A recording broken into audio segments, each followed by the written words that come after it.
इस वीडियो में हम लोग एक्सिस स्मॉल कैप फंड के बारे में जानेंगे। कंप्लीट रिव्यू तो होगा ही, लेकिन कुछ अलग सा होने वाला है। स्पेशली स्मॉल कैप फंड जब आप रिव्यू करेंगे तब आपको रिस्क एडजस्टेड रिटर्न के बारे में देखना है कि आपका फंड कितना रिस्क लेके कितना रिटर्न आपको दे रहा है। रिस्क एडजस्टेड रिटर्न के लिए शार्प रेशियो देखना भी बहुत जरूरी है। मैं आसान शब्दों में यहां पे आपको एक्सप्लेन वो भी करूंगा। इसके साथ साथ जो नॉर्मल कॉमन चीज रहता है, जैसे कि फंड का परफॉर्मेंस कैसा रहा, फंड का जो पोर्टफोलियो है वो कैसा है, इसका एग्जिट लोड क्या है, एक्सपेंस रेशियो क्या है, ये सब के बारे में तो डिस्कशन रहेगा ही। उसके साथ साथ वीडियो का एंड में मैं आप लोगों को एज वाइज पोर्टफोलियो एलोकेशन क्या होगा, अगर आप लोग 20s में है, 30s में है एज ग्रुप में, तब आपको स्मॉल कैप में कितना एलोकेशन होना चाहिए। अगर आप 40s या 50s में है तो आपको स्मॉल कैप में क्या एलोकेशन रहना चाहिए, और अगर आप 60 प्लस उम्र के एज ग्रुप में पढ़ते हैं तो आपका पोर्टफोलियो में स्मॉल कैप का एलोकेशन कितना होना चाहिए।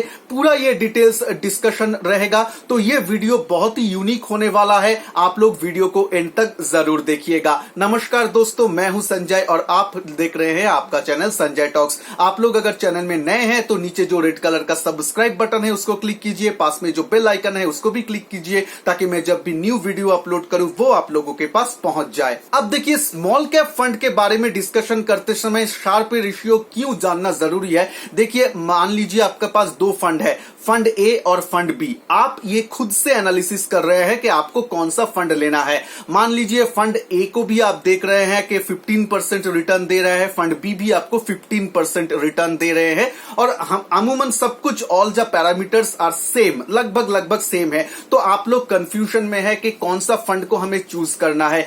तब आपको देखना है कि कौन सा फंड रिस्क एडजस्टेड रिटर्न आपको अच्छा दे रहा है, मतलब कौन सा फंड रिस्क कम ले रहा है और रिटर्न आपको अच्छा ही दे रहा है, और कौन सा फंड रिटर्न आपको अच्छा तो दे रहा है, वो उसमें कुछ परेशानी नहीं है, लेकिन वो रिटर्न अच्छा देने के चक्कर में कहीं ना कहीं वो ज्यादा रिस्क ले रहा है। तब ये इसमें परेशानी क्या होगा, मान लीजिए ज्यादा रिस्क लेके वो चल रहा है, कभी ना कभी उसका बेट अगर गलत पड़ गया, अगर उल्टा पड़ गया उसका चाल, तब ये जो रिस्क वो हाई लेके चल रहा है तो तब रिटर्न आपको कम देखने को मिलेगा। ये हो सकता है आगे आने वाले दिनों में। तो आपको इसीलिए रिस्क एडजस्टेड रिटर्न देखना पड़ता है। मैं अलग जो वीडियोस मेरे चैनल में बहुत सारा है, जहां पे मैं बहुत सारा फंड का रिव्यू किया हूं, large cap, large and mid cap, उसमें मैं इस पॉइंट के बारे में ज्यादा डिस्कस नहीं किया हूं, लेकिन स्मॉल कैप फंड के बारे में डिस्कस करते हुए ये शार्प रेशियो या फिर रिस्क एडजस्टेड रिटर्न बहुत ही मायना देता है। तो आपको क्या करना है, देखिए, शार्प रेशियो एक रेशियो होता है, आप फॉर्मूला यहां पे आ जाएगा, आप देख सकते हैं। ये सब फॉर्मूला के चक्कर में पड़ना नहीं है। मैं आसान शब्दों में आपको बोलूंगा कि कैसे आपको ये चीज को एनालिसिस करना है, क्योंकि देखिए डेटा आपको मिल जाएगा। फंड का शार्प रेशियो क्या है, आप जो भी वेबसाइट विजिट करेंगे, money control, value research online, आपको ये मिल जाएगा। बहुत सारा ऐप में भी ये आपको मिल जाएगा, लेकिन डेटा को इंटरप्रिट कैसे करना है ये मैं आप लोगों को इस वीडियो में बताऊंगा। ये एक्चुअली एक मेजरमेंट है, एक वैल्यू आप बोल सकते हैं। जिस फंड का ज्यादा शार्प रेशियो रहेगा वो फंड रिस्क एडजस्टेड रिटर्न आपको अच्छा दे रहा है, ये मान के आप चल सकते हैं। मतलब कि वो रिस्क कंपैरेटिवली कम ले रहा है और रिटर्न आपको अच्छा निकाल के दे रहा है। अब देखिए, ये जो शार्प रेशियो है रेडीमेड आपको मिल जाएगा। वो जो वैल्यू है शार्प रेशियो का, वो भी आपको कंपेयर नहीं करना है, क्योंकि फंड जो फंड कोई एक कैटेगरी में होगा, जैसे कि ये स्मॉल कैप कैटेगरी के अंदर आता है, वो कैटेगरी के अंदर मान लीजिए 20 और अलग सा फंड होगा। वो 20 फंड का जो शार्प रेशियो है और ये फंड का जो शार्प रेशियो है, उसको कंपेयर करके ये कितना रैंक में आता है, ये भी सब वेबसाइट में, ज्यादातर वेबसाइट में आप लोगों को ये मिल जाएगा। तो रेडीमेड मिल जाएगा, आपको सिर्फ ये चीज देखना है। और मैं डेटा को एनालिसिस कैसे करना है वो मैं बोल दिया। तो आपको देखना है शार्प रेशियो में, अगर मान लीजिए जैसे कि एक्सिस जो ये स्मॉल कैप फंड है, इसका जो शार्प रेशियो का कैटेगरी है, अगर आप वैल्यू रिसर्च ऑनलाइन देखते हैं तो वहां पे फंड कैटेगरी में अगर आप देखेंगे तो स्मॉल कैप में वो अभी axis small cap fund Sharpe ratio के पर्सपेक्टिव में नंबर 1 रैंकिंग में है, यानी कि इसका रिस्क एडजस्टेड रिटर्न बहुत ही अच्छा है, ये आप देख सकते हैं। नंबर 2 रैंक में जितना तक मुझे मालूम है अभी एसबीआई स्मॉल कैप फंड आता है, तो वो भी अच्छा है। तो आप देख सकते हैं 1 to 5 में जो भी आते हैं उन लोगों का अच्छा ही रहता है। तो ये आपका एक पर्सपेक्टिव हो गया स्मॉल कैप फंड को जब आप एनालिसिस करेंगे तब। अभी फंड का कुछ इंपॉर्टेंट पैरामीटर में आ जाते हैं। देखिए फंड का जो मिड कैप में एलोकेशन है वो 30% के आसपास है और स्मॉल कैप में जो ओरिएंटेशन है वो 70% है। तो आप बोल सकते हैं कि ये really truly small cap oriented mutual fund है। पोर्टफोलियो में कौन कौन सा स्टॉक है वो मैं आगे जाके बताऊंगा। पहले की जो फीचर्स है वो उसको देख लेते हैं। रिटर्न हम सभी लोग देखना चाहते हैं कि कितना रिटर्न देता है। तो देखिए जो 1 ईयर का रिटर्न है वो 19% रिटर्न, 3 ईयर का 10.5% रिटर्न और 5 ईयर्स में 13.7% रिटर्न आपको निकाल के दे रहा है। सिंस लॉन्च अगर आप इसको रिटर्न देखें, और ये डायरेक्ट प्लान का रिटर्न है। सिंस लॉन्च 2013 में डायरेक्ट प्लान आपका लॉन्च हुआ है। उस टाइम से अगर देखेंगे तो 21% आपको एनुअलाइज्ड रिटर्न आपको मिल रहा है इस फंड से। एक्सपेंस रेशियो इसका बहुत ही ठीक ठाक है, लाइक 0.28% नॉमिनल एक्सपेंस रेशियो है, बिल्कुल भी ठीक है। एग्जिट लोड देख लेते हैं। एग्जिट लोड देखिए 1 साल के बाद अगर आप रिडीम करेंगे तो बिल्कुल भी एग्जिट लोड नहीं देना पड़ेगा। 1 साल के भीतर भी अगर आप यूनिट का 10% से ज्यादा अगर आप रिडीम करते हैं तब उसके ऊपर आपका एग्जिट लोड लगेगा, वो भी 1% आपका एग्जिट लोड है। अगर आप इस फंड में एसआईपी शुरू करना चाहते हैं तो 500 रुपीज से आप लोग एसआईपी स्टार्ट कर सकते हैं। स्मॉल कैप में आप तभी आइए जब आपका जो ड्यूरेशन है वो 7+ ईयर्स का हो। सुन लीजिए मेरे ये बात, अगर आपका लॉन्ग टर्म का विजन है मिनिमम 7 ईयर्स या उससे ज्यादा, तब आप स्मॉल कैप में आएंगे।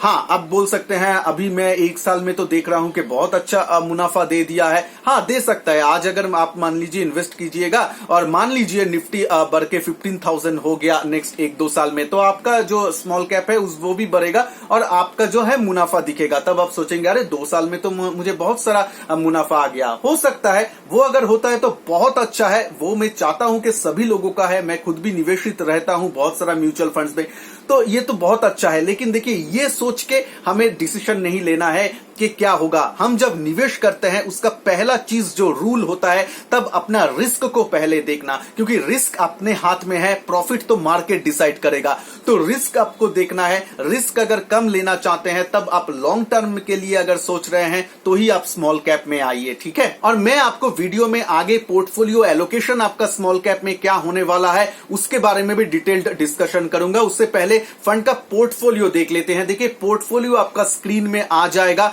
ये देखिए ये जो पोर्टफोलियो आप देख सकते हैं, बहुत ही अच्छा दिग्गज स्टॉक्स जो है स्मॉल कैप में जिसके पास ज्यादा पोटेंशियल है फ्यूचर में ग्रोथ होने का, उस टाइप का स्टॉक्स इन्होंने लेके रखा है, जहां पे ग्रोथ ओरिएंटेड पोर्टफोलियो आप बोल सकते हैं। तो एक अच्छा मिक्स है इस लोगों का, मिड कैप और स्मॉल कैप का। तो पोर्टफोलियो वाइज नो क्वेश्चन अच्छा पोर्टफोलियो है। रिस्क एडजस्टेड रिटर्न जो हम देखते हैं, जो वीडियो को पहले मैंने बोला है शार्प रेशियो देख के, रिस्क एडजस्टेड रिटर्न भी आप उसका अच्छा है। तो फंड तो अच्छा है। अगर आपको स्मॉल कैप लेना है तो आप एसबीआई स्मॉल कैप फंड और ये एक्सिस स्मॉल कैप फंड कोई भी एक को आप चूज कर सकते हैं। एसबीआई स्मॉल कैप के बारे में डिटेल्ड वीडियो में लाऊंगा आप लोगों के लिए, लेकिन ये axis small cap fund is good. आप लोग एलोकेशन कर सकते हैं अपना रिस्क और अपना जो आपका जो गोल ड्यूरेशन है उसको मद्देनजर रखते हुए। अब जल्द से जल्द देख लेंगे कि आपका पोर्टफोलियो एलोकेशन क्या होने वाला है स्मॉल कैप फंड के लिए। पोर्टफोलियो एलोकेशन मैं यहाँ पे लिख दिया हूं, डिस्कस करेंगे डिटेल्स, वीडियो को स्किप मत कीजिएगा, सुन लीजिए। देखिए पहले पोर्टफोलियो एलोकेशन करते वक्त आप लोग ये जान लीजिए, ये इंडिविजुअली हर एक के लिए अलग अलग हो सकता है। ये डिपेंड करता है आपका इनकम के ऊपर, आपका फैमिली लायबिलिटीज के ऊपर, आपका short term long term goal duration, इसके ऊपर बहुत सारा फैक्टर्स रहता है। तो ये सभी के लिए सेम होगा ये बिल्कुल भी नहीं है। यहाँ पे मैं एक धारणा देने की कोशिश करूंगा, इससे आप आइडिया ले सकते हैं और उस हिसाब से अपना जो पोर्टफोलियो है उसको आप प्लान कर सकते हैं। तो देखिए यहाँ पे क्या है, अगर आप 20s या 30s में हैं, आप लोग यंग हैं, आप लोगों के पास बहुत सारा टाइम बचा हुआ है, उस टाइम अपना पोर्टफोलियो का 20% आप प्योर स्मॉल कैप में रख सकते हैं। बाद बाकी आप लार्ज और मिड कैप इसमें आप इन्वेस्ट कीजिए, क्योंकि मिड कैप आपका जो फंड है वो भी रहेगा। तो वो सब फंड में आप ज्यादा निवेश करिए। यहाँ पे 15 to 20% इनफ है, उतना आप रखिए। अगर आप 40s या 50s एज ग्रुप में है तो आपका जो पोर्टफोलियो है मैक्सिमम उसका 15% आप स्मॉल कैप ओरिएंटेड फंड्स में रख सकते हैं, बाद बाकी आप डाइवर्सिफाइड पोर्टफोलियो में रखिए। उसके साथ साथ जो मेरा व्यूअर्स 60 प्लस एज ग्रुप में है उन लोगों के लिए मेरा यही सलाह रहेगा कि आप लोग स्मॉल कैप में डायरेक्ट निवेश मत कीजिए। आप लोग अच्छा सा मिड कैप ओरिएंटेड, अगर आपको मिड कैप में ही आना है तो लार्ज एंड मिड कैप वाला जो फंड कैटेगरी होता है उसमें आप निवेश कीजिएगा। उसके ऊपर बहुत सारा वीडियो मेरे चैनल में ऑलरेडी है। अगर आप मिड कैप भी चाहते हैं, मिड कैप के ऊपर भी मेरा वीडियो ऑलरेडी मेरा चैनल में है, आप लोग विजिट करके देख सकते हैं। एक बात जो मैं बार बार बोलता हूं, आप लोग जब रिस्क अपना डिसाइड करते हैं खुद का, तब आप क्या करते हैं, जबरदस्ती अपने आप को बोल देते हैं एग्रेसिव है, जबरदस्ती बोल देते हैं मॉडरेट रिस्क पोर्टफोलियो में है या मॉडरेट रिस्क कैटेगरी में आप लोग है। ये डिसाइड करने से पहले फर्स्ट क्वेश्चन आप लोग खुद से कीजिए। अगर आप एग्रेसिव बोलना चाहते हैं अपने आप को तो ये आप क्वेश्चन कीजिए कि अपना पोर्टफोलियो में कभी कभी 30% नेगेटिव रिटर्न भी आपको देखना पड़ सकते हैं स्मॉल कैप में। ये कभी कभी होता है, ये ओवरऑल पोर्टफोलियो में भी 30% दिखता है जब बाजार में बियर फेज चलता है। अपने आप को क्वेश्चन कीजिए, ये 30% नेगेटिव रिटर्न देख के भी आप लोग चुपचाप बैठ सकते हैं कि नहीं? आपको मन में पजल तो नहीं हो जाएंगे? आप लोग आराम से थोड़ा सा सुकून से सो सकते हैं कि नहीं? आप लोग उसको जो -30% है उसको झेल सकते हैं कि नहीं?